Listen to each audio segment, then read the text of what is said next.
Pernah nggak sih Anda ngerasa kalau semua kemudahan dan kenyamanan zaman sekarang ini bukannya bikin kita makin kuat, malah bikin kita jadi makin lemah? Nah, ini menarik karena kali ini kita bakal bedah sebuah teks historis yang argumennya persis seperti itu, bahwa kenyamanan adalah musuh tersembunyi bagi jiwa kita. Dan kerja keras itu, ya, sebuah kewajiban moral. Langsung to the point ya. Teks ini nggak pakai basa-basi. Intinya apa? Hidup yang terlalu gampang, terlalu nyaman, itu bisa jadi racun. Bikin jiwa kita jadi tumpul, jadi nggak siap buat menghadapi tantangan hidup yang sebenarnya. Nah, biar nggak salah paham, teks ini tuh bukan anti istirahat ya. Istirahat setelah kerja keras itu penting. Kenyamanan yang dimaksud di sini itu lebih ke kemalasan spiritual, sebuah kondisi pasif yang dianggap bahaya banget. Yuk kita lihat kenapa. Jadi, si penulis ini nunjuk ke satu hal yang menurut dia itu kelemahan dasar kita sebagai manusia. Kita itu secara alami cenderung menghindari yang namanya susah payah. Padahal, kerja keras itulah yang dibutuhkan untuk bisa bertumbuh secara rohani atau mencapai tujuan-tujuan besar. Wah, ini gambaran yang kuat banget kan? Orang males sampai menyembunyikan tangannya di dalam baju. Ini tuh gambaran kemalasan yang udah level ekstrim. Saking malesnya, buat makan aja nggak mau usaha. Ini simbol kelumpuhan total karena kita nggak mau bertindak.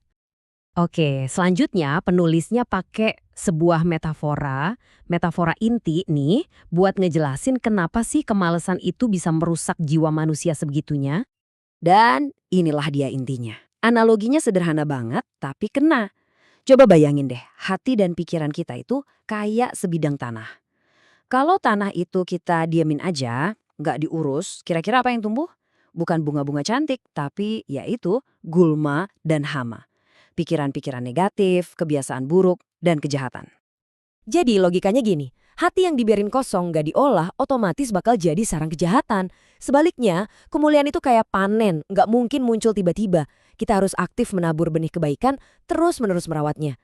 Jadi konsep dapat imbalan tanpa kerja keras, lupakan saja, itu nggak ada dalam kamus pemikiran ini. Nggak cuma ngerusak diri sendiri loh, kemalasan itu juga punya dampak sosial.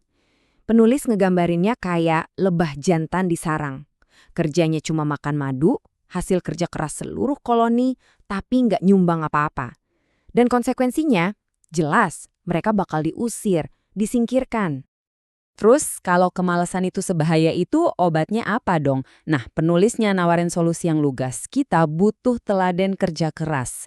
Dia nunjukin contoh-contoh nyata dari sejarah, baik dari dunia sekuler maupun religius, buat jadi inspirasi. Ini strateginya cerdas banget loh. Dia sengaja pakai contoh dari tokoh-tokoh non-religius. Tujuannya kayak mau bilang, hey lihat nih, mereka yang nggak beriman aja paham pentingnya kerja keras. Masa kita yang beriman malah santai-santai aja? Lihat deh perbandingannya, kontras banget kan?